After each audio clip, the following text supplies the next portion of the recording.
All right, good evening, everyone. Welcome to our live chat. We have a couple people already in here. We already have some questions, and obviously, the primary focus tonight is on Aaron Judge's home runs. No, just kidding. But I will have to say, because a lot of people brought this up already, what he is doing is impressive, even for a Yankee. And I would say that I don't consider Bonds and Sosa what they did as legitimate because they used more steroids than Arnold Schwarzenegger in the 80s ahead of his hit movies. So I would say this is more legitimate than those home run pursuits. And, hey, wish him the best of luck as long as he doesn't do it against my Mets in the playoffs when they play each other in the World Series. That's all I can say about that.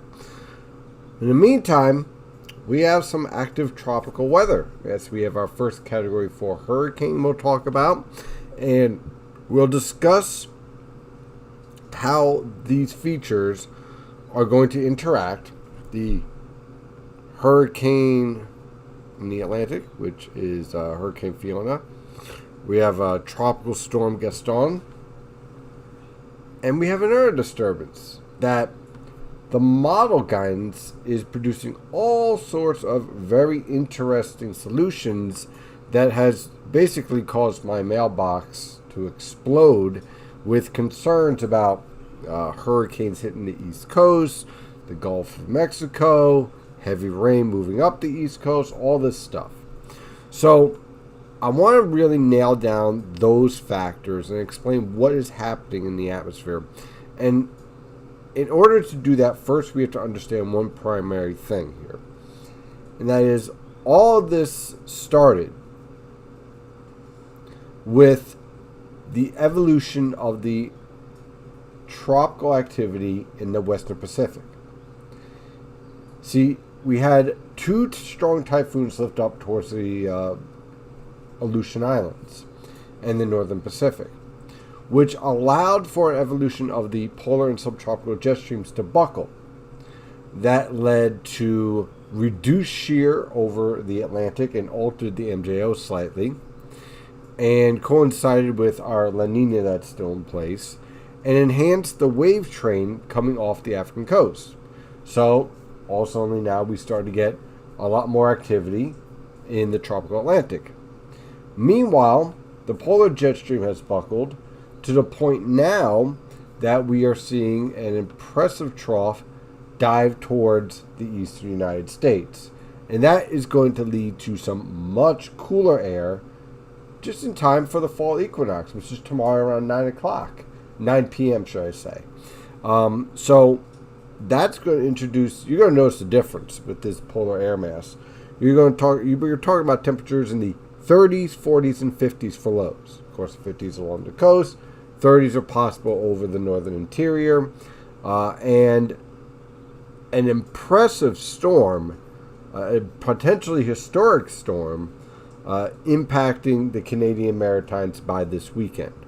All of that kicked off because of what's going on in the Pacific. And the reason why I want you to really remember that and hone in on that is that story, that theme, is going to be a theme throughout the cold season.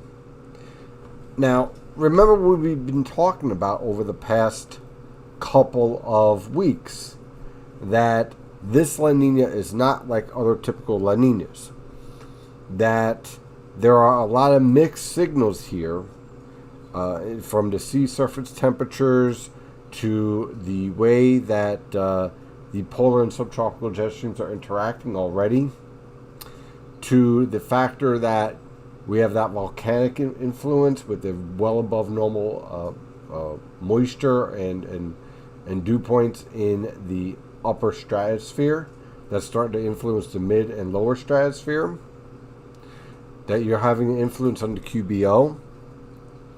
So when you're dealing with a lot of these signals and you're looking at the pattern, and you have to start looking for triggers in this pattern, what causes a rapid change in the 500 millibar pattern, you have to take note of the strong support for very impressive upper level lows around the Aleutian Islands and the western Gulf of Alaska, and how that influences the rest of the pattern over North America. And in this first shot, in the cold season, because cold season is considered to be September, October, November, December, and January, February. In that first shot, we are seeing a significant amplification of the jet stream, which is leading to the potential for some really impressive storms. So now that we've kind of gone over that, and we have a basic idea of the overall pattern overall, now let's take a look at these individual storms with that understanding already in place. So let me pull up some model data here and some data, and voila. Okay, good. All right, that should show up. All right, but now we start off first with the infrared satellite picture. And here is our cold front and our deep trough. And see up here, see if I can zoom in here. See this signal? See, I don't know if you could see this kind of haze expanding out. That's cold air. Okay, so we have a real true polar air mass expanding out from this trough. And here's our hurricane. And our hurricane is already starting to feel the influence of that trough. Notice the trough axis here. Okay, I'm going to tell you it a little bit later, but I want you to try to guess what the orientation is based on the way that the winds are moving, the way the clouds are moving, and how our hurricane is interacting with that trough. So Hurricane Fiona has winds of 130 miles per hour. That is our first category 4 hurricane of the season. It's moving to the north now at 9 miles per hour. Again, winds at 130 miles per hour. And it's pretty much at this steady state position here. It's in an environment where it could intensify a little bit more, but most likely has reached its max. It's a very well outflow boundary here, a very well established anticyclonic circulation aloft. At the surface, very, very, very impressive warm core center. The only thing that could really weaken Fiona right now over the next 24 hours is what we call eye wall replacements. Other than that, this storm means business. Here is Bermuda. It's expected to track just to the west of Bermuda. So right now it looks like they're going to miss the brunt of this storm, but still pretty bad over there. But this has all of the makings of an excellent structure for a major hurricane. And this category 4 hurricane means business. And unfortunately, it's going to mean business for the Canadian Maritimes. Excuse me. The next storm we have is Gaston, Tropical Storm Gaston. Now, Gaston's not going to be a threat for anyone. In fact, it's nearly collapsing right now. It's almost becoming an extratropical storm. Gaston's going to become entrained in the trough that originally started to pull Hurricane Fiona northward. And that's going to be entrained. And the reason why this is important that it's going to be entrained is because this adds to the latent heat energy in the polar jet stream in the northern Atlantic, which sets up the development for our negative NAO block. So then we zoom out, and we have an impressive hurricane here. Gaston is leaving. And then we have the intertropical convergence zone. Now, there's one area that the NHC is really focusing on that has a 70% chance of development over the next 24 hours. Which wave do you think it is? Is it this one with all the convection? This one with a little bit of a low-level swirl? Or this one that basically has almost nothing going on with vertical wind shear and a few areas of showers and no low-level circulation? If you said this one, well, you're just looking at the NHC website, that's all. Yeah, so this is the one that everyone's focusing on. Why? Because the models are going absolutely nuts on the potential of this disturbance developing once it gets into the central Caribbean Sea and then tracks towards the Gulf of Mexico. But as you can see here, there is no low-level circulation. Why am I harping on that? Well, if you're going to model a warm core low pressure system, what you really want is first to establish that warm core low pressure system, especially the low level circulation. The reason why is because that circulation and the way that it interacts with the surrounding atmosphere is key in forecasting where the storm will turn and how fast it interacts with the 500 millibar pattern over North America. If you don't have that, well, then every model solution you have going forward is a complete crapshoot. So for now, it's going to have a hard time developing because when we take a look at 250 millibars, you see the outflow here that's associated with Fiona. See this feature right here? This feature right here is basically crushing any potential for development. So this tropical wave, if it's going to develop, it has to get to about here where it doesn't fall under that influence anymore. As it stands right now, I don't expect any. I know that it's saying 70% chance, but I don't really see it until we get maybe 3-4 days out where we could see some development out of this. But I take these solutions that we're seeing in the GFS, European, Canadian, and the ensemble guidance with a major grain of salt, because you don't have the major important observational features in order to forecast something like this correctly. What I will say is this: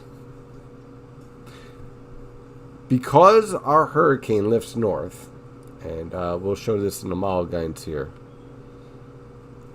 So this feature right here that's showing up on the European is pretty much in agreement with the GFS. So it marches northward and starts to get entrained, and the Canadian Maritimes are just in a real bad place here for this weekend, producing an impressive storm. That same storm is going to lead to subsidence over our region, setting up beautiful weather conditions for this weekend. Let me zoom out here, pull up the 500 millibar pattern heights.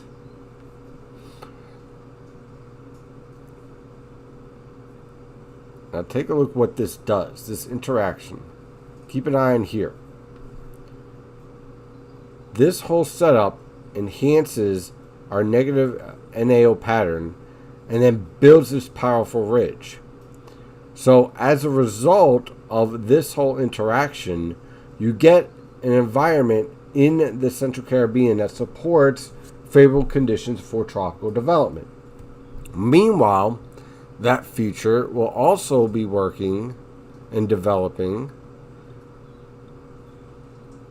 in an environment where you have well above normal water temperatures. So you combine these features together, and that's how you start getting the signal of a tropical system trying to develop around the Caribbean. Now, in this environment, let's say you get to this point here and you have a strong tropical storm, maybe a hurricane at this point to south of Cuba. The interaction of these short waves, okay, and here, another one up here, will determine exactly how this storm actually lifts northward. And you can see it also on the GFS. Let's see here. Let's pull up the GFS 500 millibar pattern during this same time period. And you see these slight differences in the troughs in each one of these features in the ensemble guidance, European guidance. Let's see if we can fix the European ensemble guidance here. 1 second. Let me just put this in here, that there, and this here. This is always a pain to get done correctly, but it's worth it. Add.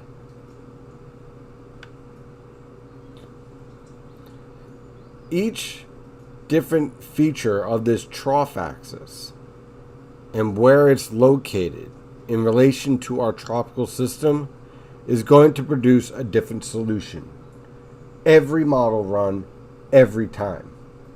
To the point where, yes, there is potential that we could see a storm get pulled up the coast.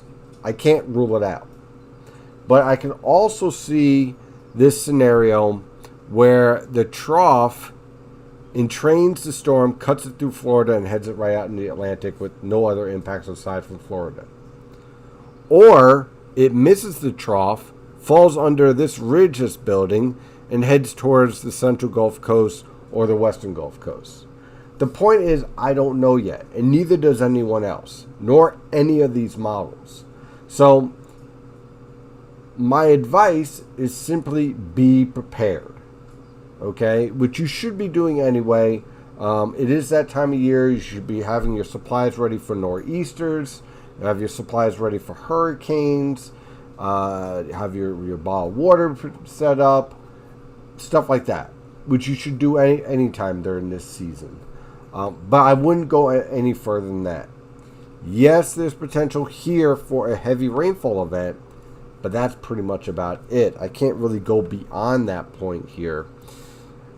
And in terms of how this pattern is going to be influencing our 500 millibar pattern going forward, how all these interactions are going to be feeding back into each other, the one thing I keep on noticing when I take a look at the 46-day and 45-day model solutions here is I'm not worried about the details, but I am noticing a constant trend.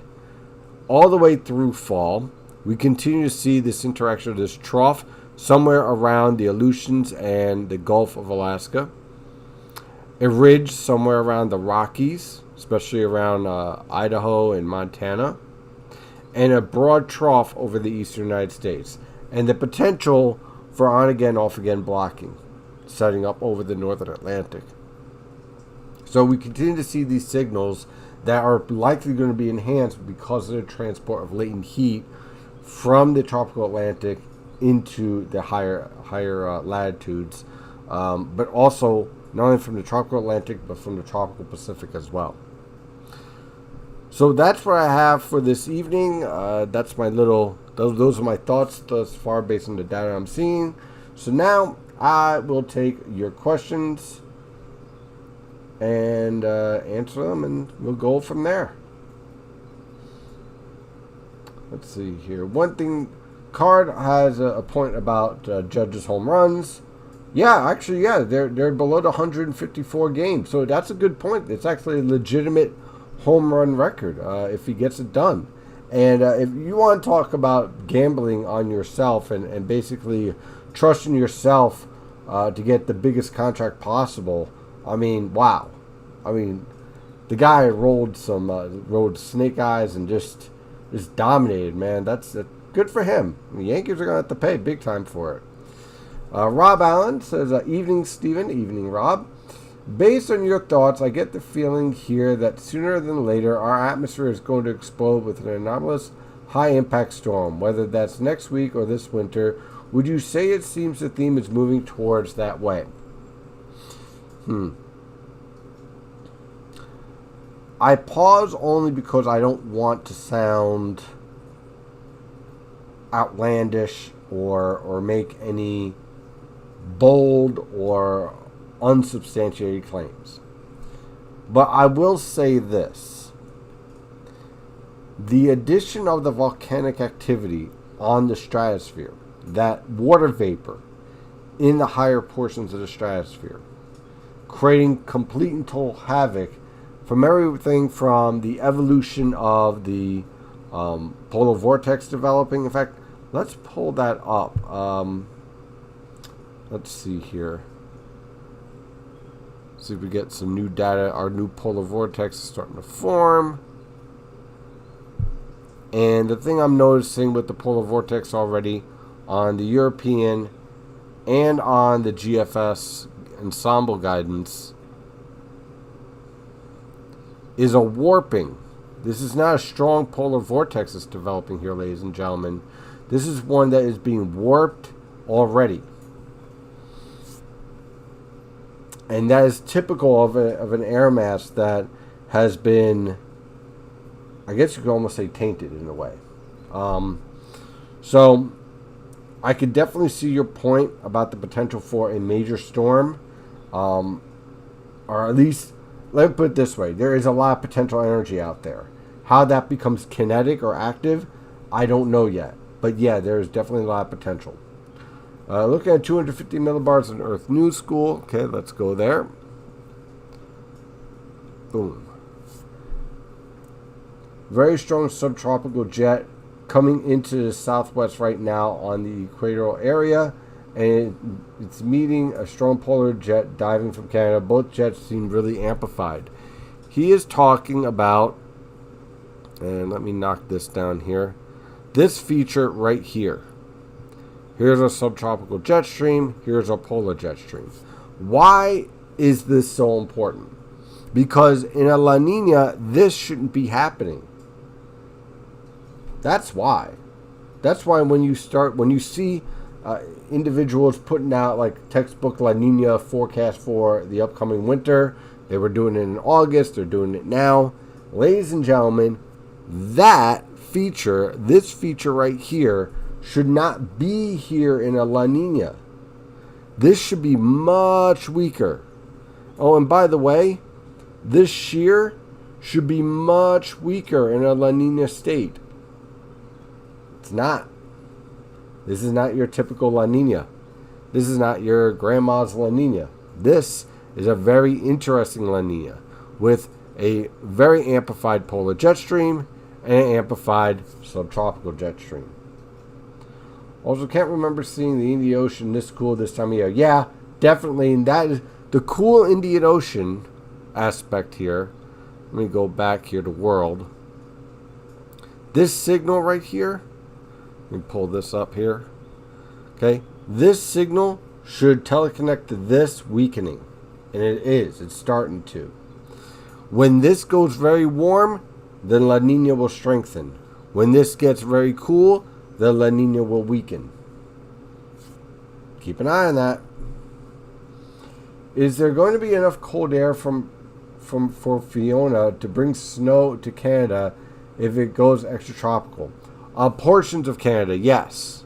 Not a lot, though. We're not talking about a blizzard or anything of that nature. But, in fact, I think... Let me pull up one of the model maps here. Let's see, maybe it might show up New England. Maybe I'll try Canada. Here we go. We'll do Quebec. And we'll see if it comes up.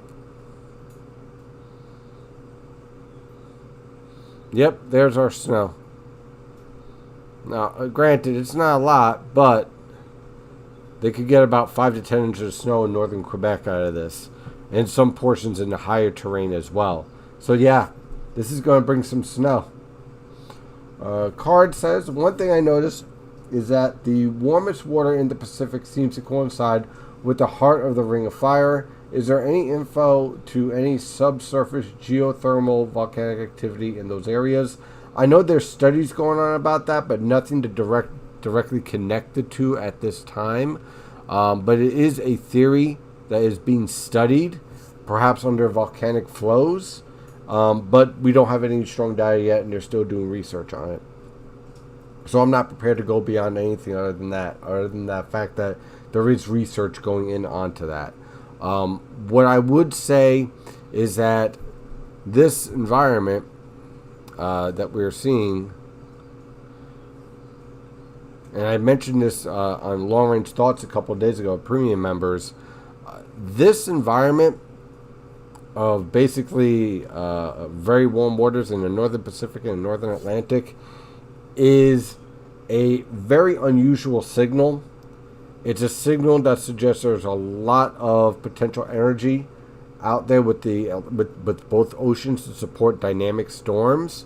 But I'm not getting a true PDO signal out of this, nor of a NAO signal out of this. So yeah, normally what I'll do is I'll look at thermal gradients here in the northern Atlantic and northern Pacific to give me an idea on the PDO state and also the potential for a positive or negative NAO. If we just had this warm water and then this was well below normal, then you'd end up with saying like, hey, look, looks like this year is going to feature a positive NAO. But because we have this very warm water going all the way down into the western Atlantic here, and you also have some of that in the central Atlantic, and your waters here are basically neutral, that support is basically muted. So the only drivers I could really go by is not so much the waters, but what's going to happen in the stratosphere. The sea surface temperature anomalies are going to act like an enhancement to this 500 millibar pattern, not a driver. Okay, I've been talking about this for about 10 years now. The difference between an enhancement of the weather pattern and a driver of the weather pattern. It looks like to me the sea surface temperatures are enhancements of the weather pattern. Pre-satellite area, Gaston never gets named, maybe not even noticed. Possible, it might have been noticed if you had shipping lanes going over. And it is going over shipping lanes, so maybe it might have been noticed. But I can't say for sure. Looks like Fiona eventually morphs into a 50-50 low. Yeah, actually, yes, that's exactly what it does. Earth News School shows it pretty well tilted towards Asia at 70 and 10 millibars. I think we're talking about the polar vortex. Let's zoom out here. And it's there. It's very weak, but it's there. Even more so at 10 millibars. But you can see how it's stretched out. So certainly something to consider. Keep an eye on that evolution.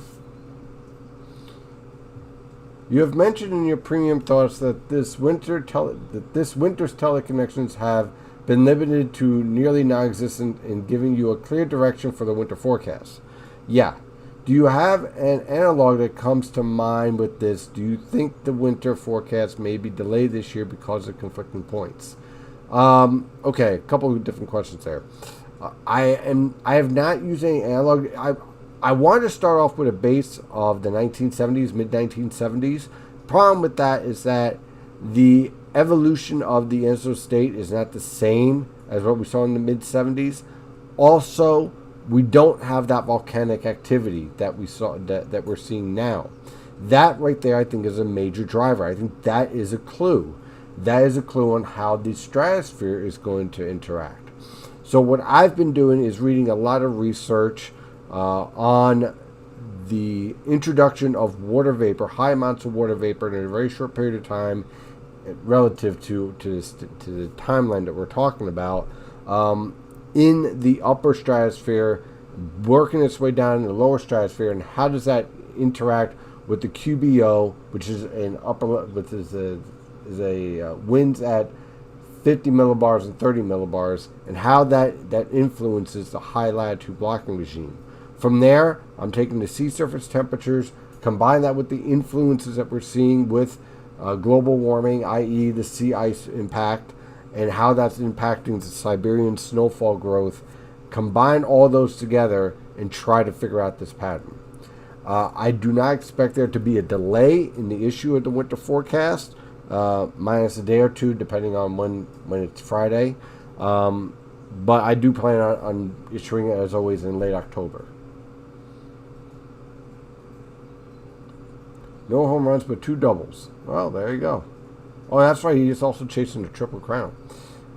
Even Krakatoa and Mount Tabero didn't introduce the kind of water vapor into the upper atmosphere. Absolutely. Exactly. That is the point. I don't really have a lot of comparison data to look at. And I think it's important. And to ignore those features, I think, is an error. But I just don't know how to work with it.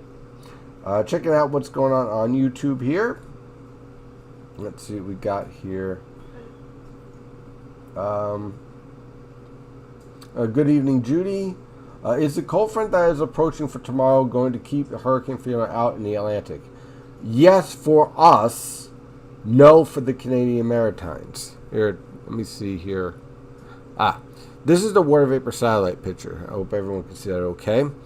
Now, here is Fiona. Notice it's already starting to turn northeast. Why? Because it's starting to feel the influence of these upper level winds. In fact, we could see that very nicely here. Let's zoom in on the steering currents of our trough. So we started at 850 millibars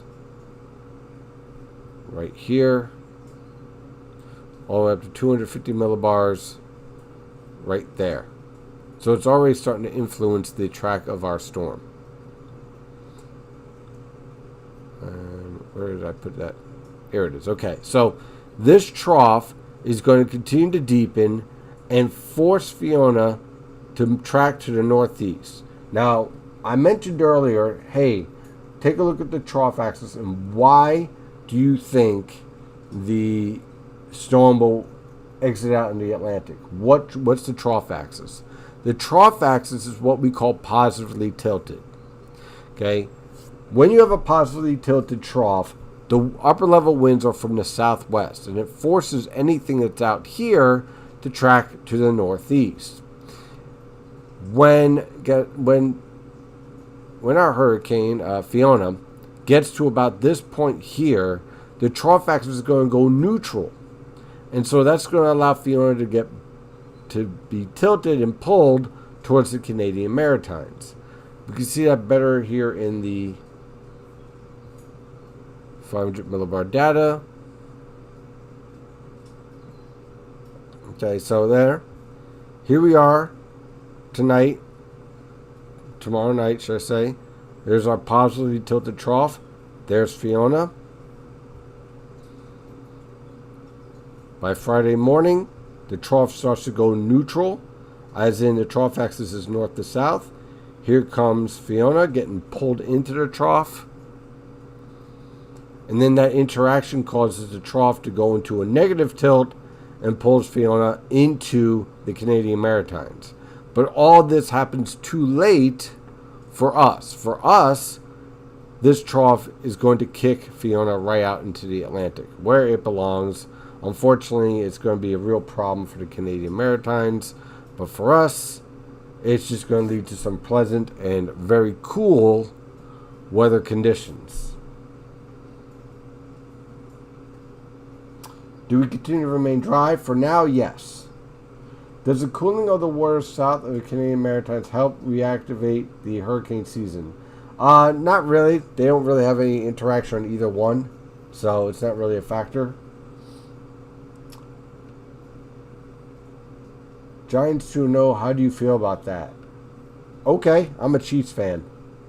That's fine. I hope they have a good season. I hope the Jets have a good season. God knows that fan base needs some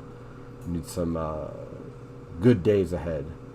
A longer than typical how can this go wrong section on the winter forecast. Oh God, yeah. Let me have a drink here on that one. That section might be about 6 paragraphs or 7 pages long. I don't know. There is a lot that can go wrong with this winter forecast on so many levels. One thing that kind of sticks in my heart right now is, what if we get all this high latitude blocking, but it all focuses over Asia, and then we just get a straight polar jet stream streak right across the country, sending Pacific air from coast to coast? I could see that happening. I could see the reverse happening. A negative NAO locks in late November and just keeps on rocking all the way into early February, sending storm after storm after storm right through our region. I can make a case for both of those right now based on all the factors I have in front of me right now. Any chance of severe thunderstorms with the front or just strong ones? Right now I'm just thinking strong ones. With the strong cold air transport, there is a chance that we could see a random storm produce strong downburst wind gusts and maybe touch severe levels. But I think for the most part, we're talking about tomorrow morning heavy downpours with this cold front. The latest NAM guidance, let me just pull this up here. We'll get this loaded. You can see our cold front moving through tomorrow. A lot of showers.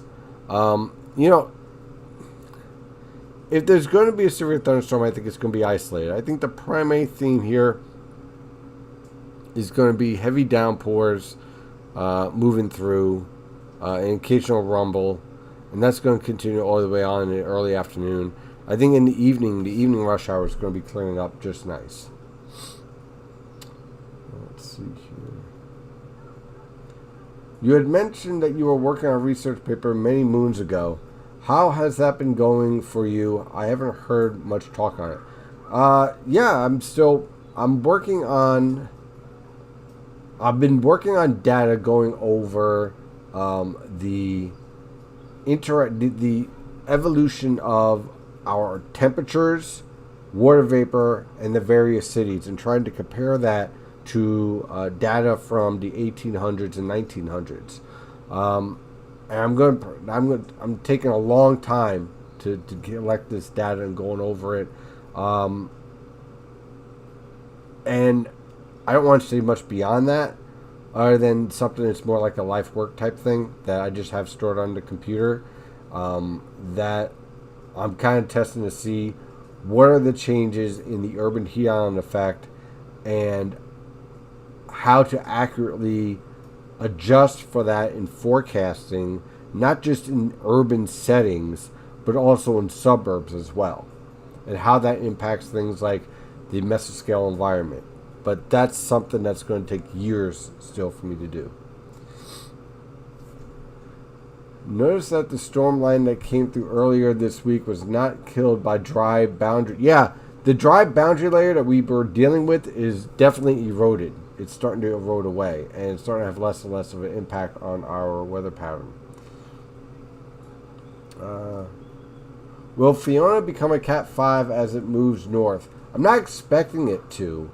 I think right now it's pretty much capped at its max strength. And if it's going to intensify any further, it's going to have to do so over the next 12 hours. Because once it starts to become interactive with the trough, it's going to start to go through the process of transferring into an extratropical storm and start to fall under stronger and stronger shear. So if it's going to get any stronger, it's going to have to do so basically tonight into tomorrow morning. So I don't really expect it to be a Cat 5 hurricane. I don't want to look at the models until we are closer for this storm near Florida. I don't trust any of the models until I get a low-level circulation.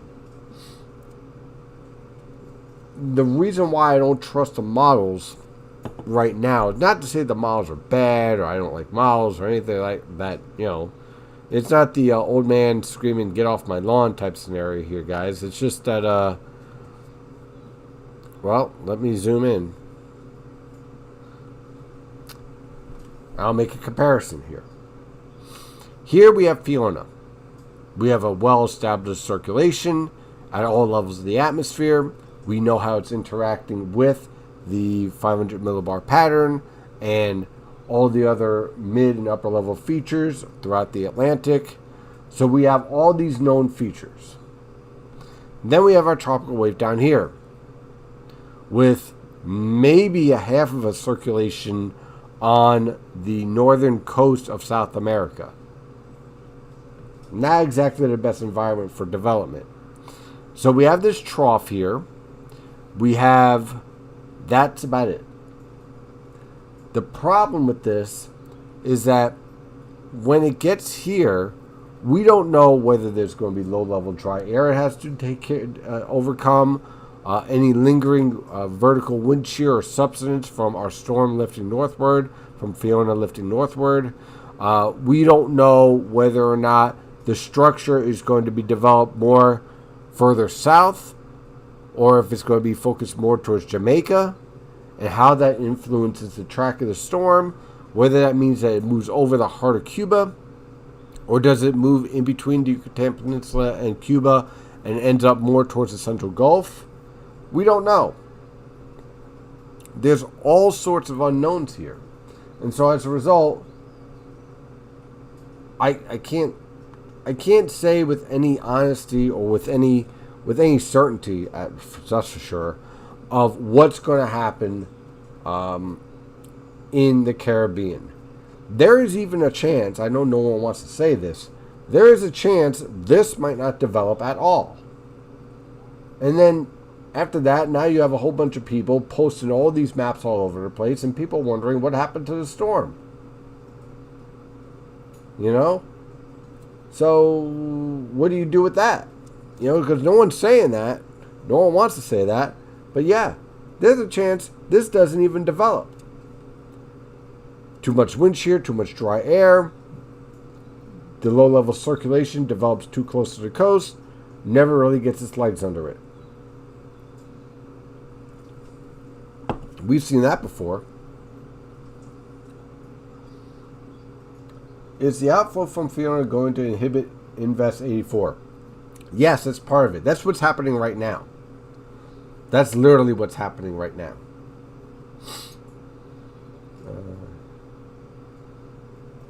Notice that the storm line came through. Oh, okay, hold on a second. Trough Axis, did you see that they are going to try to change the path of an asteroid? Hopefully they don't mess it up and turn it towards us instead. Boy, that sounds like something that's coming out of a TV. Yeah, I heard about that. Interesting project. Hey, as long as they don't send it towards us, I agree. Why not give it a shot? And you know what this would do? If they could control the path of an asteroid, okay? Asteroids have a lot of minerals. Potentially raw and rare minerals. What's the possibility that, you know, maybe NASA and a couple of companies, maybe Elon Musk, decide to say, hey, we can control where asteroids are going.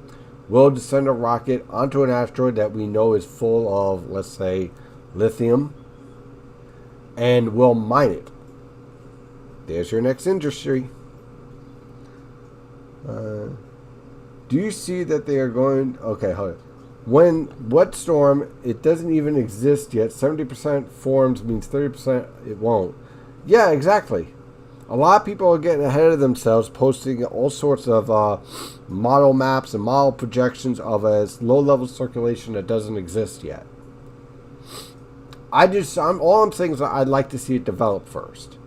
I'd like it to produce some convection first. Look, guys, there's nothing out here. What type of organization? There's no storms. This right here is a signal. See how the showers and thunderstorms look like, kind of like little fingers here? This is a sign of strong shear and subsidence from the outflow from Fiona. Other than that, the majority of your thunderstorms are over South America, and your low-level circulation's here. I don't know. I wouldn't put 70% on it. Maybe 30%. The further south it is, the less impact on the Earth's rotation as it will cause a spin. Yep. Let's see here. Some pretty good questions, guys. We'll take a couple more, and we'll shut it down for the night. So yeah, I mean, right now, everything I'm looking at, I guess my one key theme I guess I would share with you guys is don't get ahead of the storm before it actually forms. You know, because I guarantee you, okay, see this aspect, this is reasonable to forecast for. You have everything established, it's pretty well known. 1, 2, 3, no problem. This feature right here is dependent that the low-level circulation develops towards Jamaica. If it doesn't, then this doesn't happen. Let's check out to see what the GFS is doing, shall we? Might as well, right? New 18Z guidance is in. And, oh, look at that. Now, after the 12Z produced a rainstorm for the East Coast, this one takes it up towards the central Gulf Coast and then produces a nice little rainstorm for us to start October. I like the idea that if anything does reach the Gulf of Mexico, that it will head up the coast as a rainstorm. That matches the overall 500 millibar pattern. I just wouldn't trust any of these details right now. Considering, let's see, the 12Z guidance from the GFS.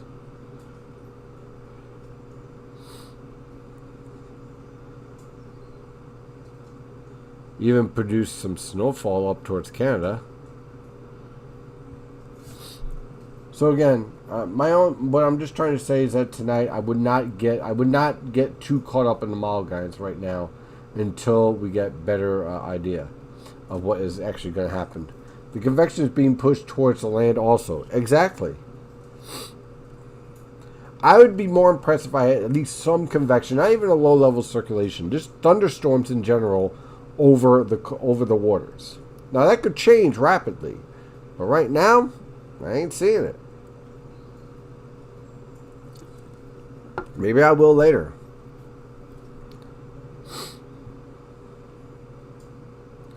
I'm not seeing it right now. That is for sure.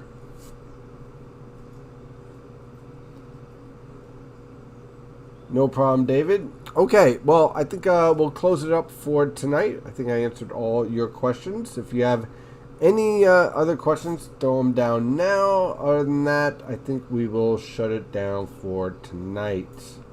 18Z gave part of Canada a blizzard. Yeah, it sure did. 2 blizzards, in fact. The first one in Quebec, and the next one is in Ontario. So Canada's already getting its snow already, at least on the model guidance, at least. So yeah, it's definitely an active weather pattern. It's one of those patterns where it's quiet around here, but it's active everywhere else but here. So we'll see how this plays out. This pattern has the potential of producing a lot of rainfall for us if we get that development take place in the Caribbean. If not, it's going to be pretty quiet.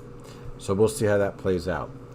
That's it for tonight, guys. Thank you, as always, for hanging out with me and sending your questions and going over everything with the weather. I will see you tomorrow morning. And as always, stay safe out there.